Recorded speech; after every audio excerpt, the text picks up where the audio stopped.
Maswerteng gabi po mga ka-STL. Narito na po ang resulta ng STL Bulacan para sa araw na to, 3rd draw, November 25, 2024. Araw ng Lunes, naway ang mga natayaan nyo pong mga numero kanina ay manalo nawa ngayong gabing ito, 8 PM. Kaya kunin nyo na po ang inyong mga tickets. Narito na po ang resulta.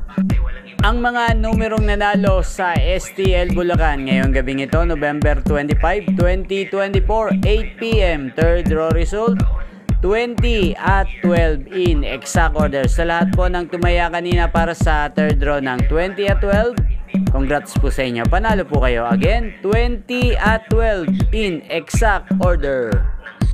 At ngayong gabing ito, shoutout po natin sa STL Bulacan si Ate Giselle. Ate Giselle ng Bulacan, shoutout po sa iyo. Naway, swertehin ka po ngayong gabi sa STL Bulacan. Ang mga tinataya mong numero ay manalo na po. At inyo pong napanood ang resulta ng STL Bulacan sa channel na to. Magkita-kita pong muli tayo bukas ng alas 11 ng umaga. Thank you for watching.